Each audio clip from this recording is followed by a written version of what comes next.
Bonjour mesdames et messieurs, bienvenue à votre émission Le débat économique. Monsieur Karim Mbarak est notre invité aujourd'hui et il va nous parler de l'événement digital tant attendu Algérie 2.0. Monsieur Mbarak, bonjour. Bonjour madame, merci pour cette invitation. Monsieur Mbarak, pourquoi un salon dédié au TIC et le web? C'est une bonne question. Vous savez, l'histoire remonte à presque 10 ans. Presque 10 ans, ça fait, à cette époque, il y avait un grand manque de vulgarisation dans le domaine des TIC et du web. Et il fallait préparer toute une génération pour être prête pour ces défis qu'on rencontre maintenant déjà, avec tout ce qu'il y a eu comme changement de loi, comme initiative de la part du ministère des startups, pour ne citer que ce ministère. Et avant, on n'avait pas une définition sur la start-up.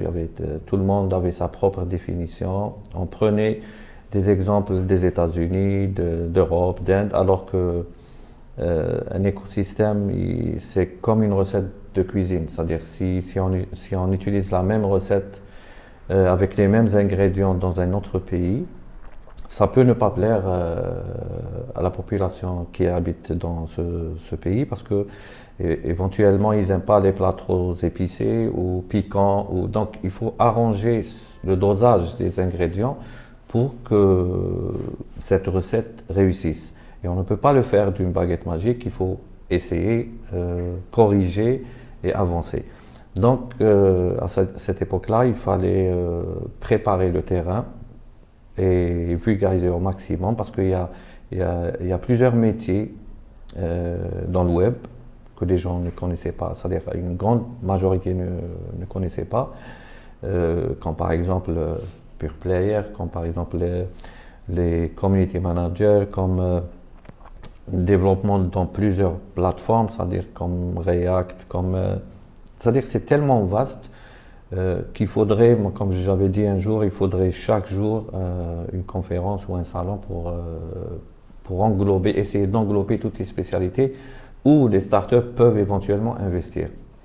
Cette année, M. Mbarak, vous avez opté pour le virtuel. Pourquoi?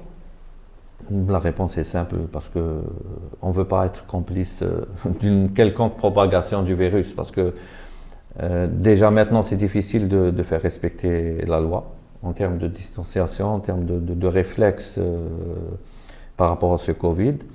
Donc nous avons dû faire un choix où toutes les éditions passées ont été en présentiel, c'est-à-dire notre réputation, et on a eu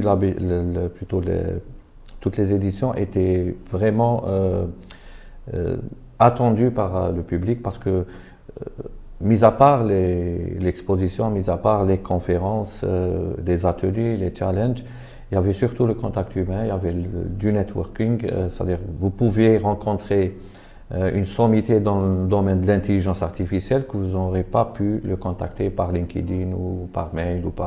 C'est plus facile de discuter avec une personne face à face que de le faire en virtuel. Mais avec la conjoncture actuelle, on a fait un choix. Pour préserver la vie humaine, on a décidé de le faire en virtuel afin de participer, entre guillemets, aux efforts qui sont faits par les gens de la santé pour préserver la vie humaine. Donc, c'est presque la même chose. Un événement virtuel, on a tous les avantages d'une exposition en présentiel sans les inconvénients. Quand je parle d'inconvénients, je parle de logistique, de frais, de déplacement, de personnes qui doivent prendre le bus le matin pour arriver au salon. Je parle aussi de tout ce qui est par rapport à l'environnement. Vous savez, quand il y a un salon, les gens impriment des flyers, des banners, et sur 2000 visiteurs par exemple, vous en avez peut-être 50 personnes qui vont garder ce dépliant, la plupart vont le jeter.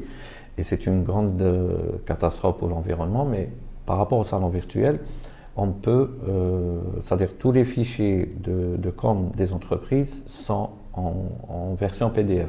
C'est-à-dire tout est numérisé, ça sera téléchargeable. Je vous donne un exemple, juste un chiffre. Nous avons organisé pour un client dernièrement un salon virtuel qui n'est pas dans le domaine digital, mais à titre d'information, il a eu 12 600 téléchargements de documents. Tout ce qui est présentation d'entreprise, tout ce qui est… Autre chose, un autre avantage, c'est que dans ce salon, on a la possibilité de recevoir des visiteurs à travers le monde, ce qui n'est pas possible dans un salon présentiel. Un salon présentiel, on sait tous que si on reçoit un visiteur ou un exposant de l'étranger, il faudrait qu'il fasse toute la procédure de visa, tout le déplacement va coûter de l'argent, avion, hôtel et tout ça. Mais là, on donne la possibilité aux entreprises qui exposent d'avoir des visiteurs à travers le monde. C'est-à-dire, l'événement est ouvert 24 heures sur 24 pendant 3 jours. Et là, dès qu'il y a le décalage, plutôt dès qu'on change de fuseau horaire, on touche à une nouvelle population. Des États-Unis, de l'Asie, et on aide aussi à promouvoir ces exposants à travers nos réseaux sociaux. Il y a un autre avantage aussi, c'est que généralement les gens qui exposent peuvent comprendre peuvent vraiment visualiser ce que je suis en train de dire. Généralement, quand on reçoit des gens, on prend des cartes de visite ou on inscrit manuellement l'email du visiteur ou ses coordonnées. Et comme on est dans la précipitation, parce qu'il y a beaucoup de personnes qui accèdent au stand en même temps, on a tendance à faire vite. Et quand on fait vite, on mélange entre hâte et précipitation. Ce qui se fait, ça engendre des fautes d'écriture du mail, un numéro mal inscrit, la perte de la feuille qu'on a inscrit toutes ces informations le premier jour. Le deuxième jour, on doit refaire toute cette procédure, oublier les gens qui sont venus le premier jour. Et à travers le salon virtuel, on évite tous ces tracas parce qu'à la fin de l'événement, tous les exposants reçoivent des fichiers statistiques, nombre de visites, nombre de personnes, ainsi que toutes les coordonnées des gens qui ont accédé à leur stand uniquement. Et un autre avantage que je pourrais citer, c'est que par rapport aux conférences, on a eu la chance de pouvoir contacter des Algériens installés à l'étranger, aux États-Unis, au Qatar, aux Émirats, en Arabie Saoudite. Il y en a des experts algériens qui ont été recrutés par de grosses entreprises. Dans les salons présentiels, ce n'était pas évident de tomber juste avec leur congé, c'est-à-dire qu'ils soient ici en Algérie.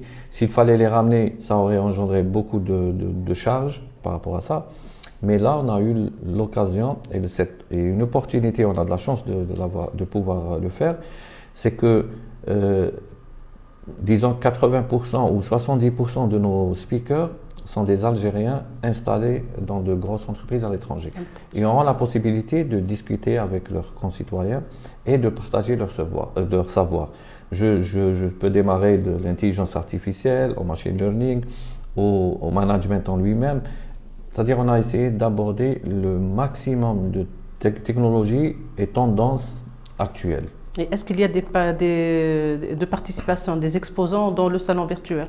Oui, il y a des exposants, seulement il y a un vrai souci, c'est que, c'est-à-dire qu'on n'arrive pas, et c'est pour ça que je ne comprends pas, les gens de digital, c'est un peu dur pour eux de comprendre et d'accepter d'exposer virtuellement. Et pourtant, c'est des gens du digital. C'est pas que je les blâme, mais ça veut dire que peut-être que nous, on a mal communiqué dessus, ou on a mal communiqué sur ou bien les avantages. on n'a pas aussi l'habitude de faire le virtuel. Oui, Algérie 2.0, dans les précédentes éditions, on n'a jamais, c'était sur place. La 9e édition, c'est le virtuel. Peut-être ce changement… Oui, le changement, vous savez, des fois, le changement est difficile à accepter. Et nous, on a toujours été dans la vulgarisation et toucher le plus de monde éventuellement pour qu'ils puissent s'inspirer pour lancer leur start-up, pour qu'ils puissent trouver de bons partenaires ici à l'étranger. Nous avons toujours voulu innover dans notre façon d'organiser les salons et les gens l'ont vu, c'est-à-dire les gens qui nous suivent ont vu que chaque fois on ramène quelque chose de nouveau. Vous savez, on avait organisé le premier, quand je dis le premier challenge en Algérie. Et après, c'était un grand plaisir de voir que la relève a pris les choses en main et il y a eu plusieurs challenges et hackathons organisés de gauche à droite. C'est quelque chose de très bien pour l'Algérie, pour la jeunesse algérienne.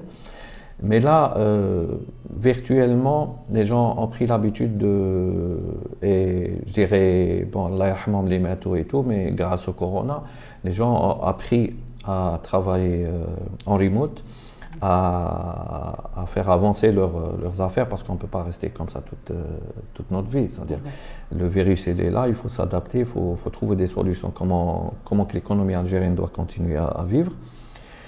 Mais là, être dans un stand, recevoir des gens par des conseillers, vous savez, il y a la possibilité dans le stand. Un stand, il est représenté en 3D. Voilà, vous avez votre bannière, vous avez votre logo, vous avez votre vidéo promotionnelle de votre entreprise. Vous avez aussi une partie où les gens peuvent télécharger leur documentation, mais vous avez aussi une partie de conseillers. Vous pouvez mettre 10, 20 conseillers qui peuvent prendre en charge en même temps les visiteurs. Plus besoin de noter leurs coordonnées, juste leur répondre et à la fin vous aurez... Peut-être que ça, on n'a pas bien communiqué dessus. J'espère qu'à travers cette opportunité, que je puisse bien expliquer des choses. Monsieur Mbark, d'habitude, votre cible, ou bien Algérie 2.0, sa cible, c'était l'Algérie et l'Afrique. Est-ce qu'à travers le virtuel, on peut aller plus loin, c'est-à-dire dans le monde entier? Eh bien, vous avez répondu à la question, parce que quand on est en virtuel, c'est une extension mondiale. Vous savez, dans nos statistiques, par exemple, aux visiteurs du site, on a eu des visites de partout dans le monde. Même des pays que je ne connaissais pas leur nom, je ne connaissais même pas qu'ils existaient. On a eu des visites du côté Est, du côté Ouest, du Nord, du Sud. Et je pense que c'est une fierté parce que tout ça, c'est-à-dire, je pense que ça n'aurait pas eu le même impact si ça a été en présentiel. Je ne dis pas que le présentiel n'est pas important, je dis que chacune des façons d'organiser un salon a ses avantages et surtout, c'est-à-dire par rapport à cette pandémie, je pense que le choix est très vite pris par nous, c'est qu'on va vers le virtuel pour éviter le... Oui, enfin c'est une ouverture vers le monde. En plus, Monsieur Mbark, maintenant les pouvoirs publics parlent aussi du numérique. Est-ce qu'il y a eu quand même le soutien des responsables politiques en quelque sorte? Et heureusement, on a eu le soutien du ministre des Startups et de l'économie de la connaissance. Je vous assure, Yannick, à titre d'exemple, ça n'a demandé qu'un email. C'est extraordinaire parce que avant, nous, ça fait presque 10 ans qu'on organise cet événement. Eh ben, c'était toute une procédure, des lettres avec en tête et tout. Mais là, ça s'est fait rapidement avec mail, réponse par mail. Et on a récupéré par la suite le papier. Il y a quelque chose de très important que je tiens à informer, c'est qu'il ne faudrait pas que tout le monde et toutes les grosses boîtes savent que l'Algérie, c'est la porte de toute une économie de l'Afrique et que nous, on ne le sache pas. Ce que je veux dire par là, c'est que ça fait 4 ans, peut-être les gens ne le savent pas, mais ça fait 4 ans que nous sommes accompagnés par Facebook. Et c'est un des rares événements où Facebook s'investit en Afrique. C'est une fierté, c'est une opportunité pour ne pas rater cet événement, d'y participer. Et, vous avez 10 ans quand même à vulgariser le numérique en Algérie. Est-ce qu'on peut dire que nous sommes en retard ou bien on se rattrape en ce moment? Ce que je pourrais dire, c'est qu'il n'est jamais trop tard pour bien faire. Vous savez, il y a une méthode qui s'appelle le leapfrog, c'est-à-dire, on a l'avantage, madame, en Algérie, c'est qu'on peut passer d'une technologie, de l'ancienne technologie, à la dernière, en faisant juste un saut technologique. On n'est pas obligé de passer par exemple, les étapes où les États-Unis ont pris pour arriver à ce niveau, en Europe ou en Asie. Notre avantage, c'est que ce retard-là, ça n'engage que moi, hein, ce retard-là nous permet maintenant de faire un vrai saut technologique et d'éviter toutes les erreurs et les mauvaises décisions qui ont été prises par les autres pays pour arriver à ce niveau-là. Donc, je pense qu'on est à jour quand je discute avec des startups ou des jeunes qui n'ont pas fini leurs études. Quand vous voyez leurs compétences techniques en termes de développement ou tout autre secteur, ils sont à jour. Ils arrivent, moi je connais des jeunes qui arrivent à vendre à l'international leurs services, leur savoir-faire, qui assurent même leur survie par rapport à ça. Ils sont très bien notés à l'international. Donc il faudrait juste qu'ils aient une opportunité pour prouver leurs compétences qui sont avérées et reconnues à l'international.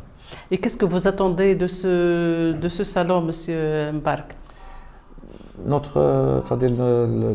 Ça n'a jamais changé depuis le début. Quand je vous l'ai dit, je sais pas, au début, pourquoi on a initié cet événement? Parce qu'il y avait un vide.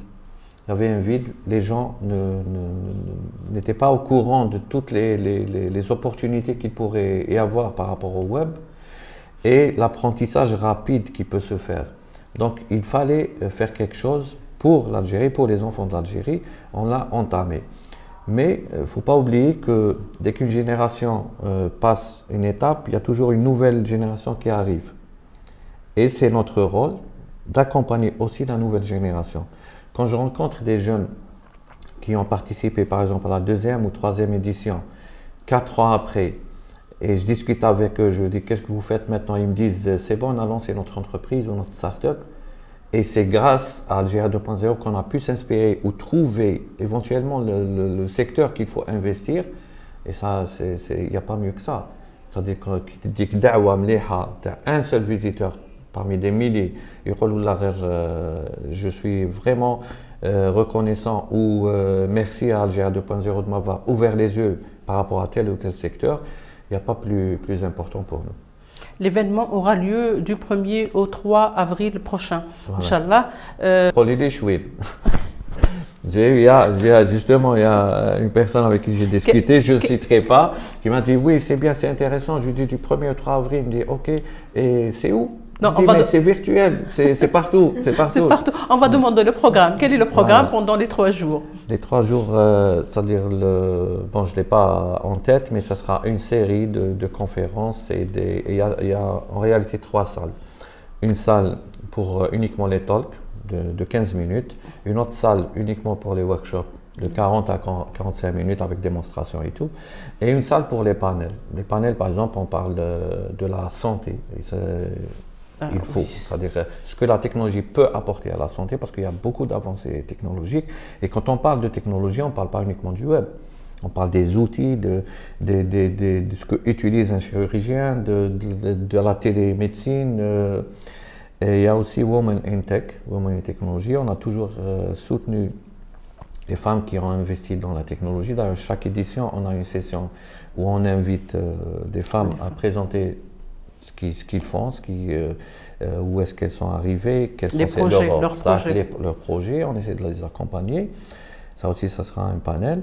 Il y aura un panel sur le futur de l'intelligence artificielle en Algérie par rapport à ce qu'on a. Et les autres, c'est des conférences et des workshops qui abordent c'est-à-dire une grande partie de tout ce qui est tendance en termes de technologie dans le monde. Monsieur Mbark, un dernier mot concernant votre événement, bien sûr. Le dernier mot, j'espère sincèrement que les gens vont en profiter. D'ailleurs, je les pousse, profitez, c'est un événement gratuit, vous ne payez rien. Venez assister et apprenez ou inspirez-vous par rapport aux Algériens qui ont réussi à l'étranger. Faites la même chose ici en Algérie et construisez votre pays. Merci beaucoup. On vous souhaite un grand succès, Monsieur Mbark. Merci de nous avoir suivis et à très bientôt, Inch'Allah.